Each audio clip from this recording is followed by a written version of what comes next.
بات ہے کہ انتظار کا کوئی وہ نہیں ہے، نہ موقع نہ محل نہ وقت، اس لیے کہ روزانہ اس وقت میں ممبر چھوڑتا ہوں اور آج اس وقت ممبر ملا ہے۔ جی نکلے گی، ذرا سا آپ سنیے تو اس کے بعد تلوار بھی نکلے گی، گھوڑا بھی دوڑے گا، سب کچھ ہی ہوگا۔ ذرا سا آپ متوجہ رہیں۔ تذکرہ ہے اس شخصیت کا، ذکر ہے اس شخصیت کا جو یوں تو قمر بنی ہاشم ہے مگر ملک وفا کا بے تاج بادشاہ ہے۔ وہ جس پہ وفائے ناز کرے، وہ جس پہ علی مرتضیٰ افتخار کرے، وہ جس پہ سید شہداء افتخار کرے، جس پہ زینب کبریٰ ناز کرے۔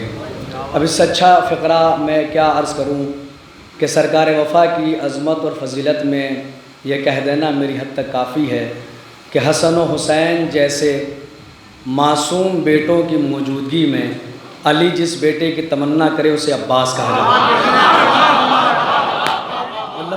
لفظوں پہ غور کیجیے گا، آج وہ وقت نہیں ہے کہ میں ذرا سے تمہید کر کے لاؤں۔ حسن و حسین جیسے معصوم بیٹوں کی موجودگی میں علی جس بیٹے کی تمنا کرے اسے عباس کہا جاتا ہے۔ اب اسی کو سوچے، تصور کرے کہ لب ابو تراب پہ تمنا آ جائے، علی کی زبان پہ تمنا آ جائے۔ 63 سالہ حیات طیبہ میں علی نے کسی بھی آرزو کو زبان پر نہیں آنے دیا۔ اگر کسی کے دل میں کسی پہ ہے ایسی بات تو میرے علم میں اضافہ کریں مجلس کے بعد۔ 63 سالہ حیات طیبہ ہے مولا کی، لیکن علی نے کبھی بھی دل میں اٹھنے والی تمنا کو زبان پر نہیں آنے دیا۔ اب اگر علی کے دل پہ تمنا آ جائے تو وہ صرف تمنا نہیں رہتی، اللہ کی مشیت بن جاتی ہے۔ تو عباس صرف علی کی تمنا کا نام نہیں ہے، عباس مشیت الہی کا نام ہے۔ عباس مشیت الہی کا نام ہے۔ لب ابو تراب پہ تمنا آ جائے، علی کے دل میں تمنا اٹھی اور زبان پہ آئی، اور بڑے بھائی سے کہا کہ عقیل فقرہ آپ دہرائیے گا میرے ساتھ۔ ایسا خاندان تلاش کرو، ایسا قبیلہ تلاش کرو، ایسا گھرانہ تلاش کرو کہ جہاں میں شادی کروں اور مجھے بہادر بیٹا ملے۔ یہی لفظ ہے ہر کتاب میں، ہر جگہ پہ، بہادر قبیلہ، بہادر خاندان، بہادر گھرانہ۔ کہیں بھی علی کا یہ جملہ نہیں ملے گا کہ بہادر عورت تلاش کرو، اس لیے کہ عورت کی بہادری یہ نہیں ہے کہ وہ میدان میں آئے۔ حضرت عباس کا ذکر ایسے تھوڑی سنا جائے گا، نہ ایسے پڑھا جائے گا۔ عورت کی بہادری یہ نہیں ہے کہ وہ میدان میں آئے، عورت کی بہادری یہ ہے کہ اس کی گود میں پلنے والا بچہ بہادر ہو۔ اب اگر دیکھنا ہے زینب کتنی بہادر ہے تو اونا محمد کی جنگ دیکھو، اگر دیکھنا ہے کہ فروہ کتنی بہادر ہے تو کل قاسم کی جنگ میں نے آپ کو بتائی ہے، اگر دیکھنا ہے کہ لیلہ کتنی بہادر ہے تو علی اکبر کی جنگ دیکھو۔ عورت کی بہادری ہے کہ اس کی آغوش کا پلا بہادر ہو، جس بچے کی وہ پرورش کر دے وہ شجاع ہو۔ عورت کی بہادری یہ نہیں کہ وہ میدان میں آئے۔ بھائی دیکھیں، کسی کی بہادری کے لیے کافی ہے کہ وہ علی کا بیٹا ہے۔ میں نے کل عرض کیا ہے، کل کی تقریر سے متصل ہوں، جس کی رگوں میں علی کا لہو ہو اس سے بہادر کون ہوگا؟ کون ہو سکتا ہے؟ کسی کی بہادری کے لیے کافی ہے کہ وہ علی کا بیٹا ہے، اس کے باوجود کہا جا رہا ہے کہ بہادر قبیلہ تلاش کرو، بہادر خاندان تلاش کرو۔ اب آپ نہ سمجھے، خدا کی قسم ممبر سے کہہ رہا ہوں، پورے ہندوستان کا مجمع نہ سمجھ پائے گا اگر آپ اس فکرے کو نہ سمجھے۔ جب تک علی کا ایک جملہ تاریخ میں لکھا ہے، رہتی دنیا تک پیغام ہے کہ خون اپنی جگہ، دودھ بھی اثر دکھاتا ہے۔ ذرا سا توجہ رکھیے گا، نا ذرا سا تھکے تھکے نعرے بالکل نہیں چاہیے، ذرا سا توجہ رکھیے گا۔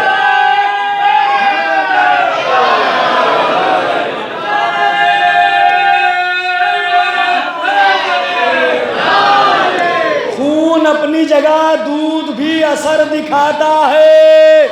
بزرگ بیوقوف نہیں تھے تو شادیوں سے پہلے شجرہ دیکھا کرتے تھے کہ ماں کون تھی، نانی کون تھی، دادی کون تھی، کیونکہ انہیں پتا تھا کہ خون کتنا ہی اچھا کیوں نہ ہو، دودھ بھی اثر دکھاتا ہے۔ اب قرآن سے دلیل دے دو جب تو مانیں گے۔ کتنے بھائی ہیں یوسف کے؟ 11 بھائی ہیں۔ 11 کوكباً قرآن کہہ رہا ہے 11 بھائی ہیں۔ بھائیوں نے حسد کیا، کہاں سے آیا؟ نبی سے نہیں آ سکتا، اس لیے کہ حسد عیب ہے،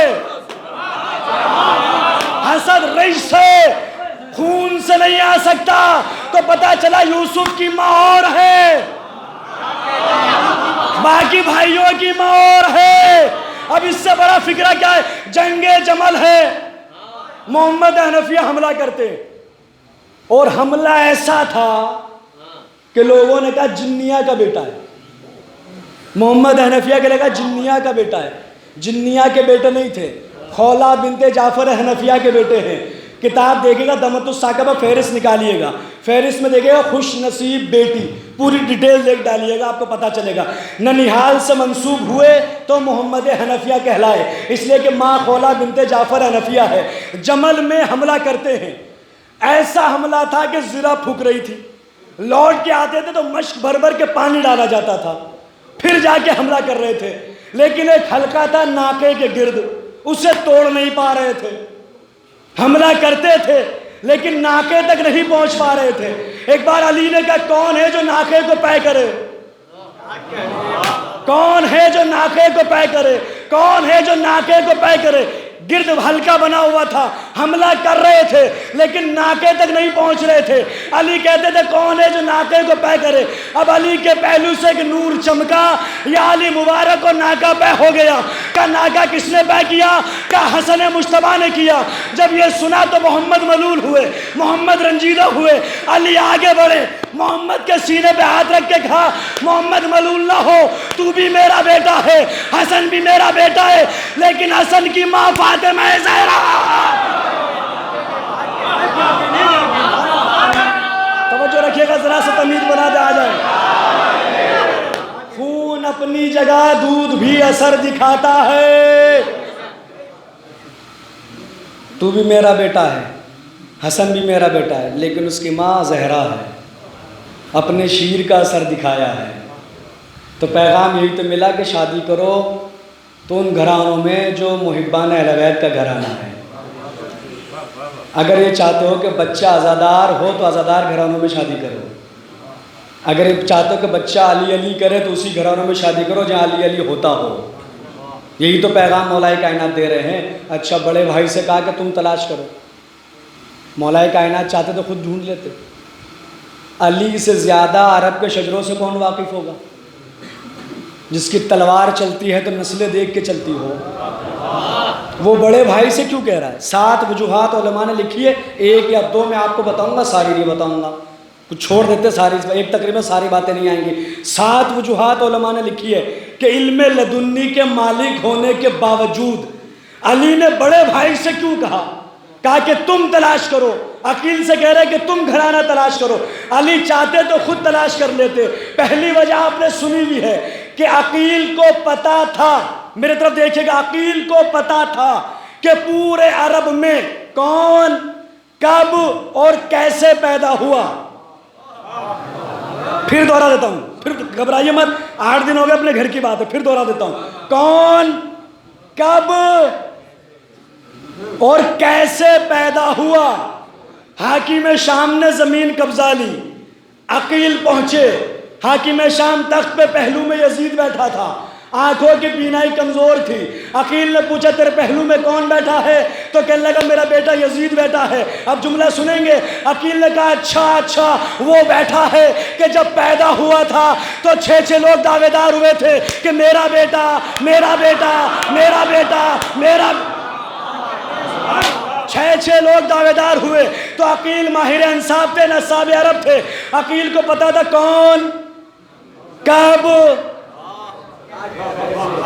دیکھیں جنگ ایسے نہیں سناؤں گا بھائی، یہاں جب آپ آدھا ہو گیا نا، وہ کہہ رہے دکان سے سودا نکلوائیں گے تو نکل کے آئے گا، کہ پتا تھا کون، کب اور کیسے پیدا ہوا، ثبوت دے دیا گیا۔ دوسری وجہ عقیل سے کہنے کی یہ تھی کہ علی نے بڑے بھائی کو کہہ کر بتایا کہ خاندان بنی ہاشم میں بڑے بھائی کا ادب کیا ہے۔ نہ ایسی باتوں پہ تو کوئی نہیں بولتا، ایسی باتوں پہ تو کوئی شکوہ ہی نہیں، کوئی بولتا ہی نہیں، لوگ بڑے بھائیوں کا ادب نہیں کرتے۔ عقیل کو کہہ کے بتایا خاندان بنی ہاشم میں بڑے بھائی کا ادب کیا ہے۔ اور کہا بھی اس موقع پر جب حسین کے لیے چھوٹا بھائی چاہیے، تو جب باپ کی نگاہ میں بڑے بھائی کا ادب یہ ہو تو ہونے والا بیٹا ایسا ہوگا کہ پوری زندگی بڑے بھائی کو آقا کہے گا، بھائی نہیں کہے گا۔ یہ تو عباس ہے محمد حنفیہ کے لکھا ہے، محمد حنفیہ کے لیے کہ جس بز میں حسن و حسین بیٹھے ہوتے تھے نگاہ نہیں اٹھاتے تھے۔ محمد حنفیہ جس بز میں حسن و حسین بیٹھے ہوتے تھے نگاہ نہیں اٹھاتے تھے۔ اسی لیے جب حملہ کر رہے تھے تو کسی نے کان میں آ کے کہا، ہوتے ہیں نا بھائیوں کو لڑانے والے، 4 بھائی بیٹھک میں بیٹھ کے چائے پی رہے ہوں، اچھا ہمارے ہوتے ہوئے ابھی دیکھو بھائی کو بھائی سے کیسے لڑاتے ہیں۔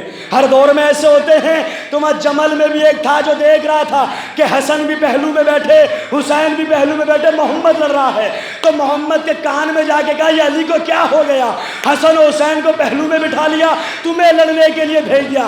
ہمارے جیسا ہوتا تو حسد میں مبتلا ہو جاتا نا۔ اگر نظر عباس وہاں موجود ہوتا، میری خطابت ہے، تو کہنے والے سے کہہ دیتا کہ یہ علی کا بیٹا ہے، یعقوب کی اولاد نہیں ہے، یہ علی کا بیٹا یعقوب کی اولاد نہیں ہے، جو حسد میں مبتلا ہو جائے گا۔ اب محمد کا جواب سنیے گا۔ جب محمد سے کہا گیا کہ یہ علی کو کیا ہو گیا، حسن و حسین کو پہلو میں بٹھایا، تمہیں لڑنے کے لیے بھیج دیا، تو محمد نے کہا تجھے پتا نہیں ہے جب گرد اڑ کے آنکھ پہ آتی ہے ہاتھ بڑھ کے حفاظت کرتے ہیں، اور حسن و حسین علی کی آنکھیں ہیں، میں علی کا ہاتھ۔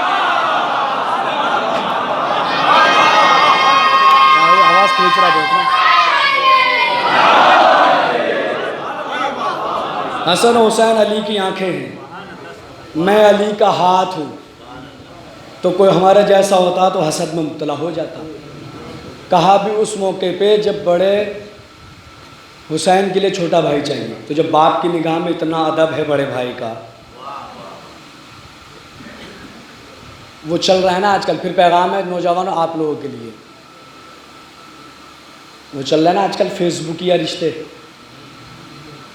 چل رہے ہیں، باہر جو ہو جاتے ہیں، فیس بک پہ فرینڈ ریکویسٹ آئی، ایکسیپٹ کی، چیٹنگ شروع ہوئی، مولوی صاحب تک آ گئے، قبلہ نکاح پڑھ دیجئے۔ اب ہمارے پاس تو کیس آتے ہیں، مولوی صاحب نکاح پڑھ دیجئے۔ تو کیا گھر میں کوئی بڑا نہیں ہے، باپ نہیں ہے، بھائی نہیں ہے؟ کہا جی حضور آپ سمجھ نہیں رہے ہیں۔ ہم نے کہا میاں ہم سب سمجھ رہے ہیں، سب سمجھ میں آ رہا ہے۔ کرے نہیں حضور آپ سمجھے ہی نہیں۔ سمجھا دیجئے بھائی کہ میں نے اسے شیعہ کر لیا، میں نے اسے انسٹاگرام والے، فیس بک والے، ماں باپ کو پتہ ہی نہیں کہ صاحبزادے گل کیا کھلا رہے ہیں۔ اب ایسی بات پہ کوئی بولتا ہی نہیں نا، آپ نہ بولے تو آپ کی اپنی مرضی ہے، لیکن میں تو فکرہ کہوں گا، میں تو کہوں گا ضرور، مجھے ممبر سے کر تو میں تو بات کہوں گا جو چل رہا ہے معاملہ، چل رہے ہیں نا، باہر والے چل رہے ہیں۔ آپ علی کے چاہنے والے ہیں، عباس کا علم اٹھاتے ہیں، آپ علی کے پاس تو علم لدنی ہے، پھر بھی بڑے بھائی سے کہہ رہے ہیں کہ رشتہ لے کے آپ جائیے۔ تو جو شریف گھرانے کے ہوتے ہیں وہ اپنا رشتہ خود لے کے نہیں جاتے۔ نہ بولنا آپ کا اختیار ہے، میں تو کہوں گا میاں، لیکن میں ذرا کیپسول بنا کے پیش کر رہا ہوں تاکہ بات کڑوی نہ لگے۔ کہا قبلہ آپ سمجھ نہیں رہے، کیا نہیں سمجھ رہے؟ کہا میں نے اسے شیعہ کر لیا، خدا کی قسم تن بدن میں آگ لگ گئی، اور یہی میں نے فکر کہا برخوردار پہلے خود تو شیعہ بن جاؤ۔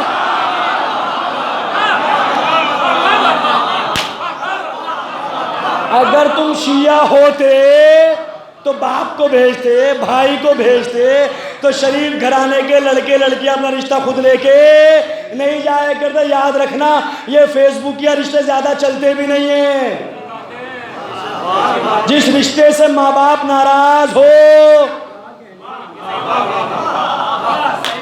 اس لیے کہ جب آپ کی فرینڈ ریکویسٹ ایکسیپٹ کی تو آپ کے جیسے پتہ نہیں کتنوں کی ہوگی۔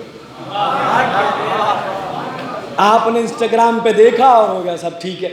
وہ شروع ہوا، مولوی صاحب کے پاس آ گئے، نکاح پڑھ دیجئے صاحب آپ ہمارا۔ میں نے کہا بھیا 2 نمبر کا کام میں کوئی سا کرتا ہی نہیں، کوئی سا بھی کام ہو جو پھڈے والے کام یا کرتے ہی نہیں ہیں، کبھی نہیں کیا۔ بارات لے کے چلو چاہے جتنے پڑھوا لو، اس طرح کے بالکل نہیں پڑھیں گے۔ تو چھوٹا ہے نا باہر والے، اب مولا پیغام دے رہے ہیں کہ اگر گھر میں بڑا بھائی ہو تو رشتے خود لے کے نہیں جایا کرتے. بڑے بھائیوں سے کہتا کہ آپ رشتہ لے کے جائے. جیسے کہا کہ آپ رشتہ لے کے جائے اور گئے. پھر عقیل کون سا قبیلہ؟ بولیے بھائی ذرا سا تھکے گئے. بنی کلاب، قبیلہ بنی کلاب کا انتخاب کیا گیا کہ جو شجاعت میں اپنی مثال آپ تھا اور شجاع گھرانہ تھا حضرت عباس کا ننیحال. اب پورا ہسٹری ہے ان کی کہ ان کی شجاعت کے واقعات تاریخ میں بھرے پڑے. بہرحال نکاح ہوا اور فاطمہ کلابیہ آئی اور مولا کائنات سد ہوا اور 26 ہجری 4 شعبان سرکار دنیا میں آئے.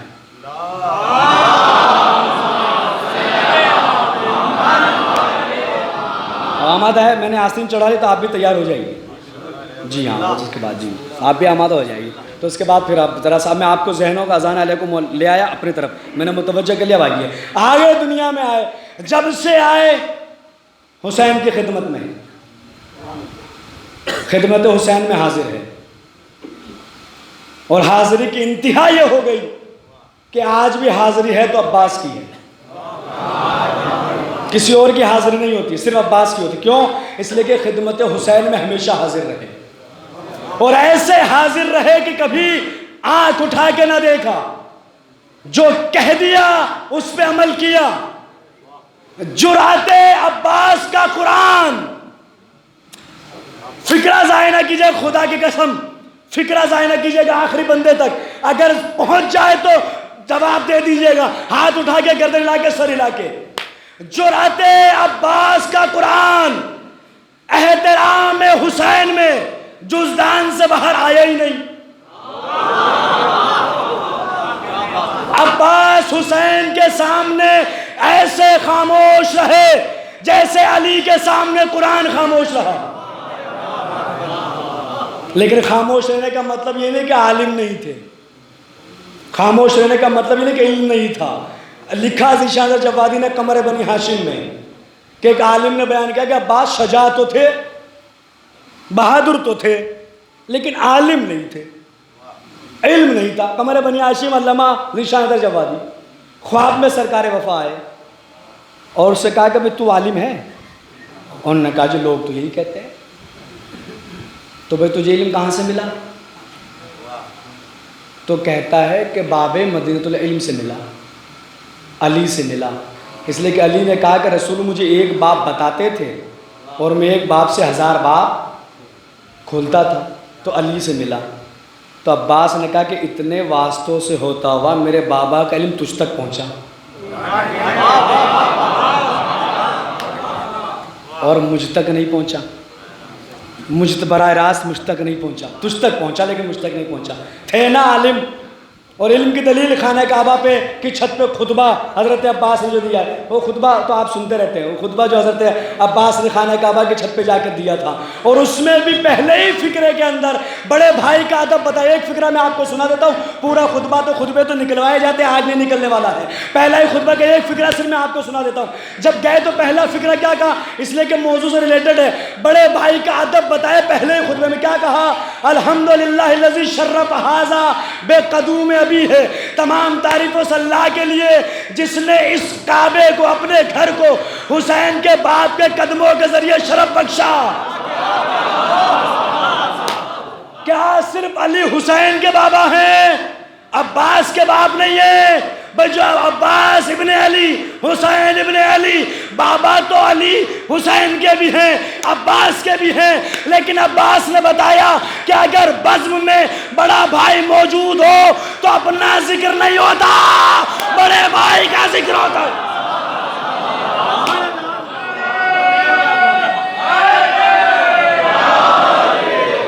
پھر اپنے تذکرے نہیں کیے جاتے، پھر بڑے بھائیوں کا ذکر کیا جاتا ہے. پہلے جملے میں بتایا ہے. اس کے بعد پھر آ جائیے. اب میں آپ کو فکرے سناؤں گا جو مجھے سنانے ہیں، وہ 2-4 جملے ہیں، اس کے پر آپ توجہ رکھیں. آئے گا شب عاشور. امام حسین نے حضرت عباس کو بھیجا کہ جائیے اور جا کے ان سے کلام کرو. دیکھیے ہاتھ جڑے ہوئے ہیں. خدا کی قسم لطف نہ آئے تو جناب سیدہ کی نالین کی عطا کا کچھ فائدہ ہی نہیں، کیونکہ خطابت تو ان سے سیکھی گئی ہے. فکر خود پہ سنیے گا، فکر سنیے گا. فرش پہ نہیں رہیں گے جب میں آپ کو فکر سناؤں گا. بھیجا کہ جاؤ. اشل پہ سوار ہوئے، یہی نام ہے. جہاں غلط پڑھوں بتا دیے. اشل پہ سوار ہوئے, چلے. سامنے کتنا لشکر ہے؟ تاریخ طبری کو پکڑ لیں 30,000, زیادہ سے زیادہ 9 لاکھ. 30,000 کم سے کم, زیادہ سے زیادہ بولتے رہیے گا 9 لاکھ کا لشکر ہے. عباس کو بھیجا گیا کہ جا کے بات کیجئے. اشل پہ سوار ہو کے گئے. سامنے ہم کم پکڑ کے لیتے, ہم تو اتحاد والے لوگ ہیں.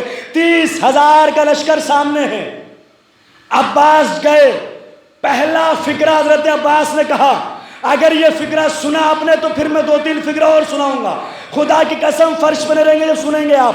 پہلا فقرہ اشل پہ سوار ہے, میری طرف دیکھتے رہیے گا اور زبان سے پھر بولتے رہیے گا. پہلا فقرہ کہا کہ میں اپنے کریم آقا کے کرم کے سبب تم سب کو 1 رات کی مہلت دینے آیا ہوں.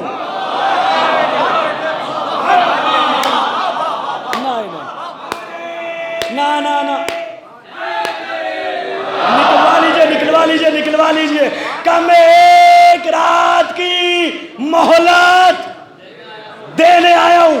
سامنے سے گھوڑے آئے, میری طرف دیکھے گا, گھوڑے آئے. عباس اشل پہ سوار ہیں.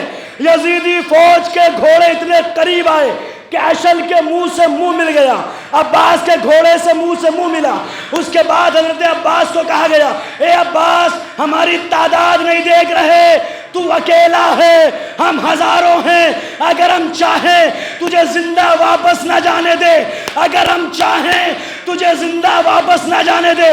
خدا کی قسم جب سنا اشل کی رکابوں میں پیر جمائے, علی کا بیٹا گھوڑے پہ کھڑا ہوا اور کھڑے ہو کے کہا, موت سے کھیلنے والے کی اولاد کو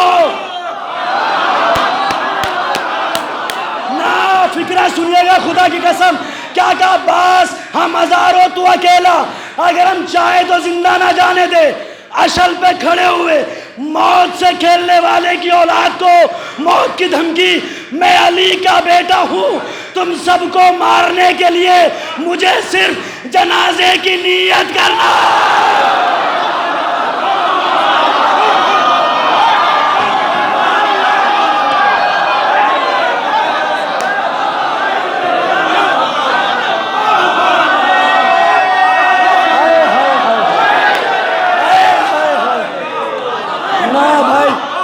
اگلا فقرہ سناؤ اگر نعرہ لگ جائے تو.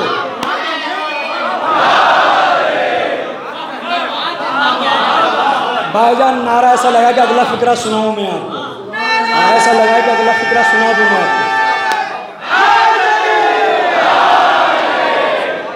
ارے بھائی بڑھیا والا واقعہ بھولے بیٹھے ہیں. جب بڑھیا کو بہلا پھسلا کے علی کے سامنے لایا گیا تھا, پڑھا دیجئے. علی نے بڑھیا سے کہا پڑھا دوں. ادھر علی نے تکبیر کہی, ادھر کہنیاں چلی. سلونی کا دعویٰ, زمین سے آسمان سارے راستے, چادر کے نیچے کا پتہ نہیں.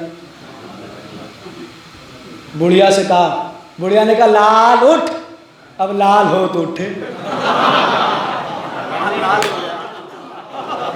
لال تو لال پیلے ہو کے رہ گئے. اے میرے لال اٹھ, اب وہ لال ہو تو اٹھے. سرکار مہدی صاحب قبلہ اسی انداز سے پڑھتے تھے اسے, اے لال بے ایمانت داری سے پہنچاؤں میں آپ کو, کہتے لال ہو تو اٹھے. اب جو بیلا پھسلا کے لائے وہ تو بھاگے, بڑھیا رہ گئی قدموں سے لپٹی. زندہ لائی تھی, مولا نے کہا ان کو تو بلا جن کے کہنے پہ کانڈ کیا ہے سارا یہ, انہیں تو بلا. اس نے آواز دی, بھائی بیلا بھاگتے کہا آ جاؤ. انہوں نے نہ پیچھے مڑ کے دیکھا,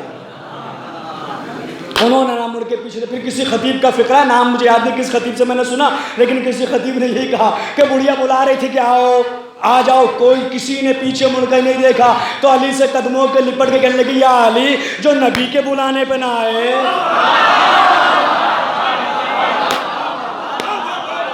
جو نبی کے بلانے پہ نہ آئے وہ میرے بلانے پہ کیا آئیں گے. یا علی تو بھول گئے نا, کہا میں عباس علی کا بیٹا ہوں, تم سب کو مارنے کے لیے صرف جنازے کی نیت کرنا ہوگی. تم سب پہ موت طاری ہو جائے۔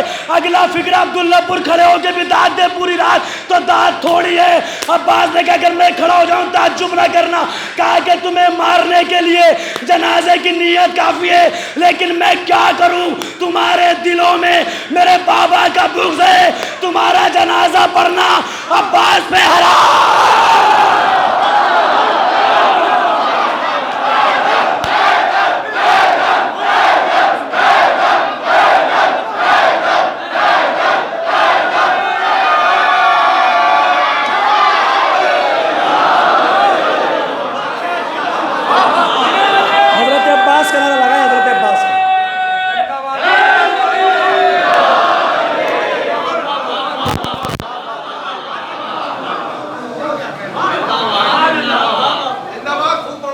تمہارے دلوں میں میرے بابا کا بغض ہے، تمہارا جنازہ پڑھنا عباس پہ حرام ہے۔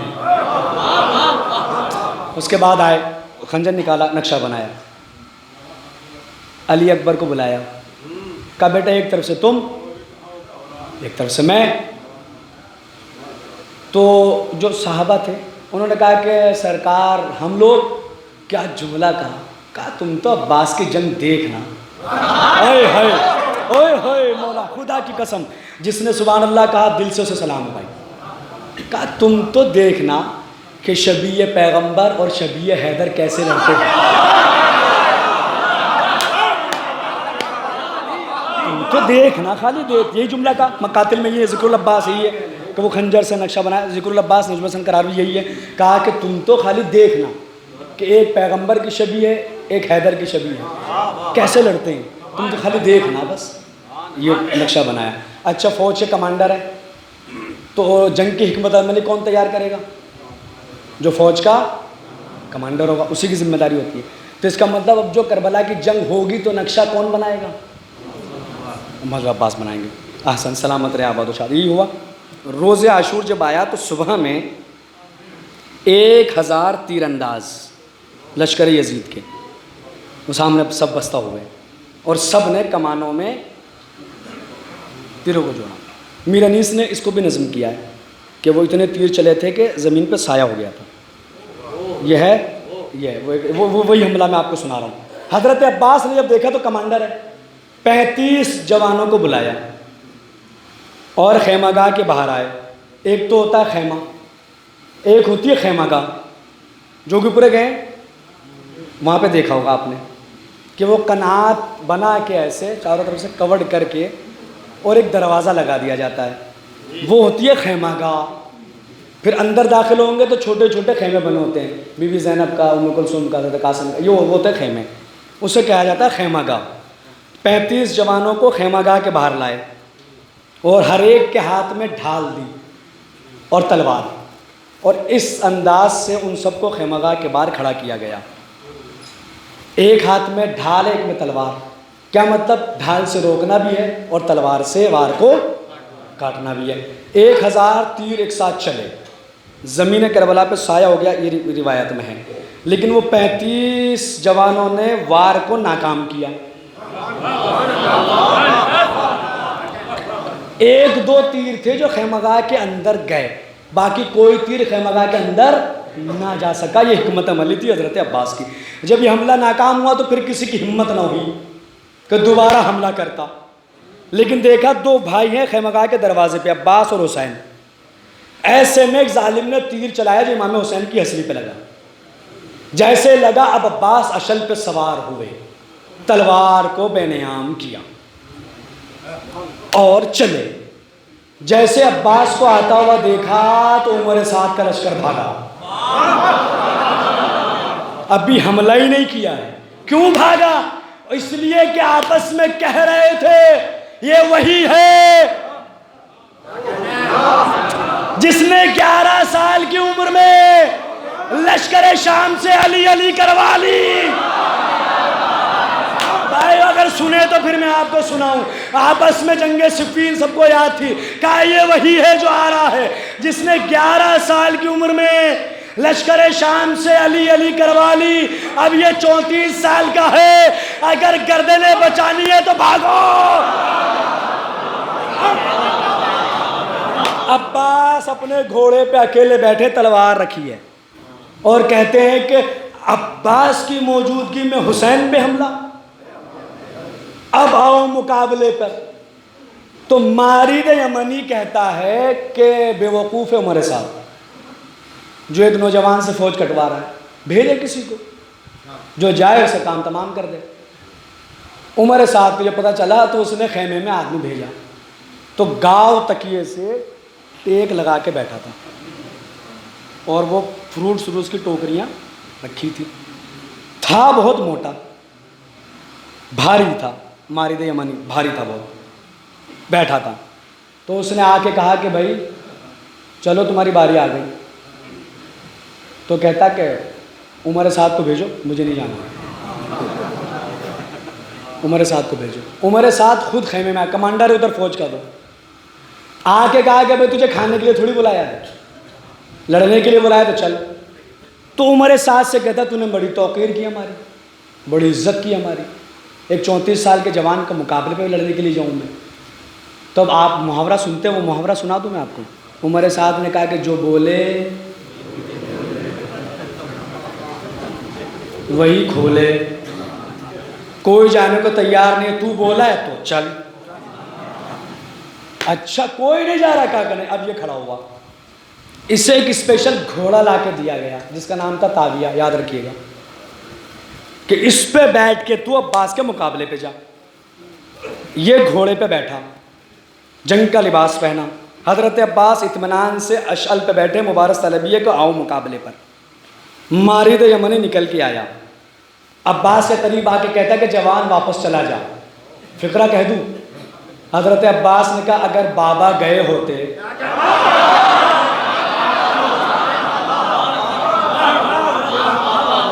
انسان اگر تھک گئے تو چھوڑ دیں، تھک گئے تو چھوڑ دیں، واقعی تھک گئے تو چھوڑ دوں یا میں جوش میں پڑھوں؟ لیکن تھکان تو مجھے ہونی چاہیے کیونکہ میں پڑھ رہا ہوں، آپ سن رہے ہیں، آپ کو بھی ہونی چاہیے تھکنا، بشر کا مزاج ہے، بہت دیر سے آپ بیٹھے ہیں۔ لیکن اگر بابا گئے ہوتے تو عباس بھی چلا جاتا۔ تو مارد کہتا پھر حملہ کر، کہ اگر یہ بھی کبھی بابا نے کیا ہوتا، اگر میرے بابا نے پہلے حملہ کیا ہوتا تو میں حملہ کرتا۔ کسی خطیب کا بہت سامنے کر بہت بڑا فکرہ ہے کہ عباس بتانا چاہ رہے تھے کہ ہمارے وار کے بعد پھر نہیں آتا، اس لیے کہ ہمارا وار ایک بار ہوتا ہے، ایک وار ہوتا ہے۔ کہا اگر یہ بھی کیا ہوتا بابا نے تو میں حملہ کرتا۔ اس کے بعد کہا اگر تو فنون حرب جانتا ہے تو دکھا۔ اس نے کہا اچھا ٹھیک ہے۔ اس نے اپنے گھوڑے کو دوڑایا اور بہت دور چلا گیا۔ اب میری طرف دیکھے گا، میں حملہ آپ کو دکھاؤں گا، سناؤں گا نہیں۔ حضرت عباس سے کربلا کا حملہ ہے مارد کے سامنے۔ مارد نے اپنے گھوڑے کو دوڑایا اور بہت دور چلا گیا۔ عباس بیٹھے ہیں اشل پہ، تلوار رکھی ہے، ابھی تلوار نکلی رکھی ہے۔ ایک بار اس نے پھر گھوڑے کا رخ کیا حضرت عباس کی جانب، پھر گھوڑے کو ایڑ ماری اور تیزی سے گھوڑا دوڑاتا ہوا حضرت عباس سے قریب آیا۔ جیسے قریب آیا تو اس نے نیزہ نکالا، نیزہ نکال کے عباس پہ وار کیا۔ عباس نے نیزے کو پکڑ کے جھٹکا دیا تو گھوڑے سے گرا، نیزہ لے کے گردن پر رکھ کے کہا بول۔ اب وہ کیا بولے جس کے سامنے عباس موت بن کے کھڑا ہے؟ اب بول، اب وہ کیا بولے گا جس کے سامنے نیزہ اس کی گردن پہ رکھا؟ اب بول، اب وہ کیا بولے جس کے سامنے عباس موت بن کے کھڑے ہیں؟ وہ کہتا ہے شمر مجھے بچا لے، عباس مجھے مار دیں گے، شمر مجھے بچا لے، عباس مجھے مار دیں گے۔ مولانا جہاں بھی فکرہ پڑا ہے خدا کی قسم مجمع زمین پہ تو نہیں رہا، عبداللہ پور کی باری ہے۔ جیسے پھر نیزہ ہٹایا، عباس اشل سے اترے، اس گھوڑے پہ بیٹھے جس پہ مارد بیٹھ کے آیا تھا۔ خدا کی قسم فرش پر مودت لگے اور معراج ہو جائے گی اگر فکرہ پہنچ گیا آخری بندے تک۔ اس گھوڑے سے اترے، اشل سے اترے، اس گھوڑے پہ بیٹھے جس پہ مارد بیٹھ کے آیا تھا، جو تاویہ نامی گھوڑا تھا، اس پہ بیٹھ کے چلے۔ اشل کہاں جائے گا؟ وہ تو اپنا ہے، وہ کہاں جائے گا؟ وہ پیچھے پیچھے چلا، وہ پیچھے پیچھے چلا. میں کیسے فکرہ پڑھوں کہ عبداللہ پور کے مومنین آمادہ ہو جائیں اور معراج ہو جائے فضیلت کی. اب عمر سعد اور شمر آپس میں بات کر رہے تھے. عمر سعد کے شمر، دیکھا تو نے جو گھوڑا مدائن میں ہم نے حسن مجتبیٰ کا چرایا تھا، عباس لے گئے.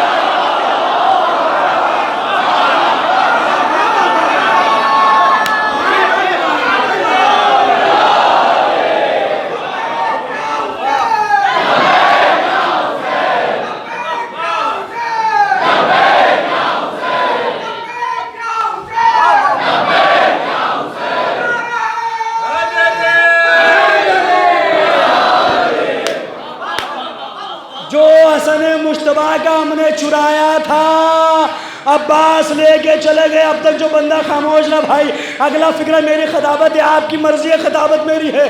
جو جو تم نے چرایا ہے، جو جو تم نے چرایا ہے، جو جو تم نے چرایا ہے، آج نہیں تو کل ہم واپس لیں گے، چاہے گھوڑا ہو یا باغ فدا.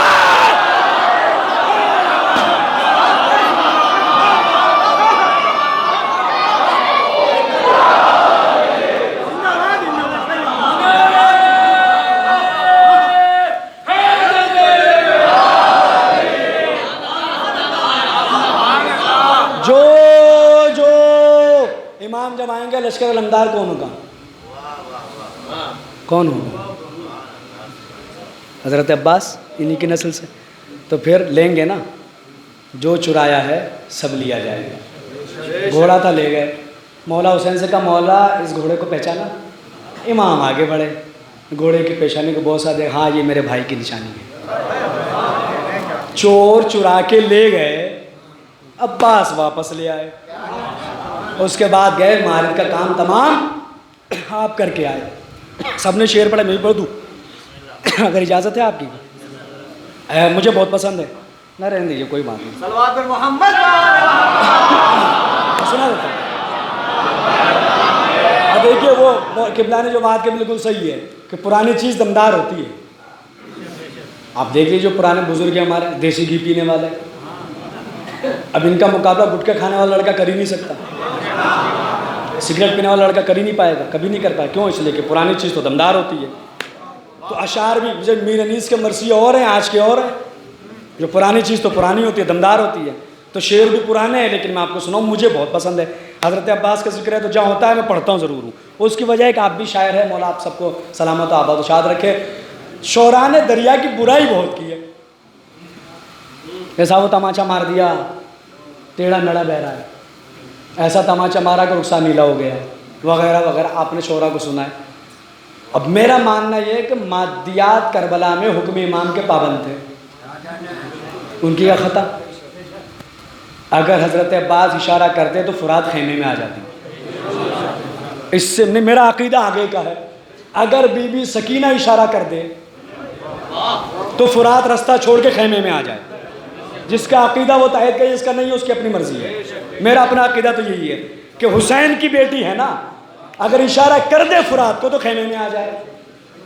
مادیات کی کیا خطا تھی؟ امام نے ٹھوکر ماری تو چشمہ ابل پڑا. یہ تو روایت ہے کہ امام نے ٹھوکر ماری، امام نے بتایا، کہا کہ دیکھو یہ تو ہماری ٹھوکروں میں ہے. تو مادیات تو حکم امام کے پابند تھے، جو امام حکم دے دیتے اس پہ عمل ہوتا. اس لیے ایک شاعر نے دریا کی تعریف کی ہے. اور جب حضرت عباس پہنچے تو دریا کا کیا عالم تھا. انہوں نے نقشہ کھینچا. کاظم جرولی ہے، اجازت پڑھ دوں شعر؟ نعرہ والا لگا کے دادے سلوات پڑھ. میرے پسندیدہ شعر ہے.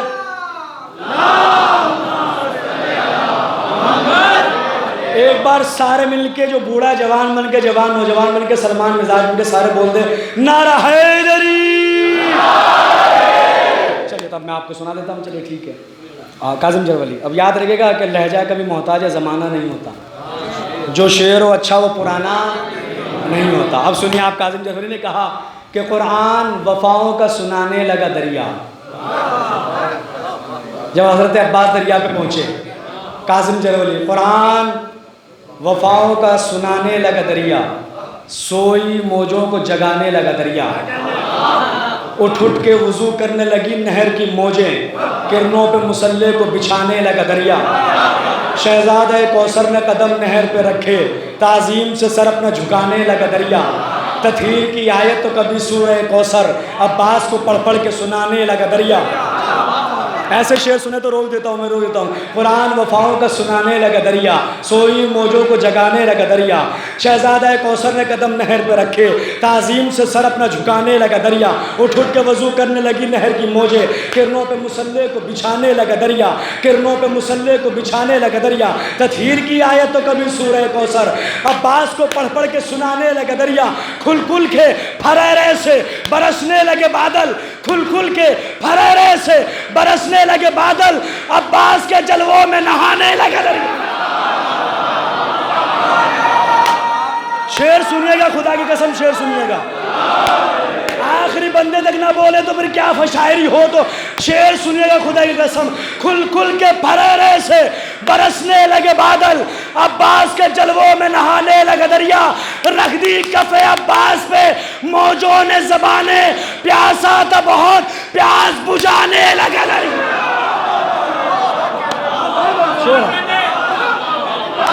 اگلا شعر سنے، خدا کی قسم شعر سنیے گا قبلہ، خدا کی قسم شعر سنیے گا، خدا کی قسم بے ساختہ زبان سے سبحان اللہ نکلے گا۔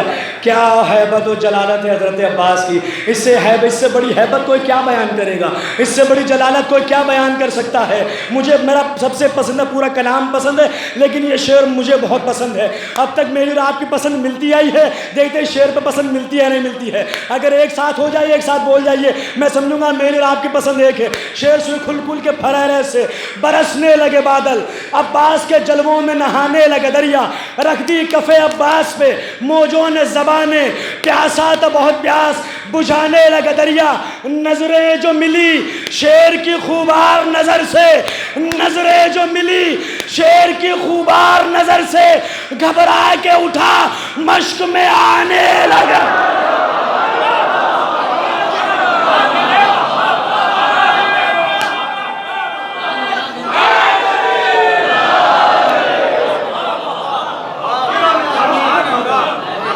نظریں جو ملی شیر کی خوبار نظر سے، گھبرا کے اٹھا مشق میں آنے لگا دریا۔ وہ دیکھ ادھر نہر سے عباس مڑے ہیں، وہ دیکھ ادھر ٹھوکریں کھانے لگا دریا۔ کاظم یہ حقیقت ہے غم تشنہ لبی میں، صحرا ہی نہیں خاک اڑانے لگا دریا۔ اب اس سے بڑی عظمت حضرت عباس کی ہے گی، کم از کم میں اپنی نگاہ کی بات کروں، میری نظر میں جو حضرت عباس کو سمجھنا تو دور کی بات ہے، جتنا حضرت عباس کو سنا ہے پڑھا ہے، اس سے بڑی عظمت نہیں ہے۔ اب میں آپ کو سنا رہا ہوں، اگر وہی عظمت ہے تو تقریر ختم ہو جائے گی اسی بات کے اوپر۔ ایک ترازو لا، ایک پلڑے میں حضرت عباس کی ساری فضیلتیں رکھو، صفین کا حملہ بھی رکھو، کربلا کا حملہ بھی رکھو، نہروان کی فوجداری بھی رکھو، سب کچھ رکھ ڈالیے، اور دوسرے پلڑے میں یہ عظمت رکھے جو بیان کر رہا ہوں۔ اگر یہ بھاری نہ ہو تو کہیے گا کہ حضرت عباس کی اس سے بڑی عظمت نہیں ہے۔ جس کی نگاہ میں ہے وہ میرے علم میں اضافہ کرے، جس کی نگاہ میں نہیں ہے اس پہ بولنا ضروری ہوگا کہ وہ تائید کرے، ہاتھ اٹھا کے کرے، چاہے جیسے کرے۔ حضرت عباس کی ساری عظمتیں ایک طرف، ساری فضیلتیں ایک طرف، ایک پلڑے میں صفین کا حملہ بھی رکھ دیجئے، کربلا کا حملہ بھی رکھے، نہروان و جمل کے اندر جو حصہ داری ہے وہ بھی رکھے، ہر شے رکھ دیجئے، دوسرے پلڑے میں رکھے، اور پتہ چلے گا اس سے بڑی عظمت سرکار وفا کی نہیں ہے۔ کیا ہے؟ تو فخر سکندر ہے، سلیمان زماں ہے، تو فخر سکندر ہے، سلیمان زماں ہے، بن دودھ پلائے بھی زہرا تیری ماں ہے۔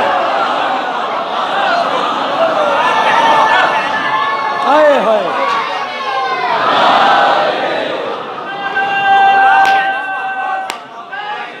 آئے ہائے ہائے ہائے ہائے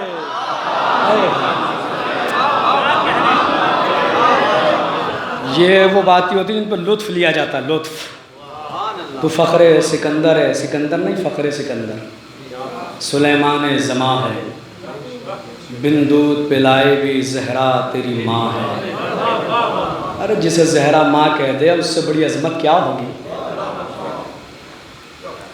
اگر کرتے اپنے ہاتھ سے سی کے پہنا دے تو اتنی فضیلت ہو، اور جسے اپنا بیٹا کہہ دے، ولدی العباس، جسے بیٹا کہہ دے۔ خواب تو آپ نے سنا نا بی بی ام المؤمنین کا، کہ جب آ کے خود رسول کی بیٹی نے کہا بیٹا ہوگا میرا، پلے گا تمہاری آغوش۔ اسی لیے تو جب کہا گیا کہ شفاعت میں کیا پیش کیا جائے، کیا پیش کیا جائے؟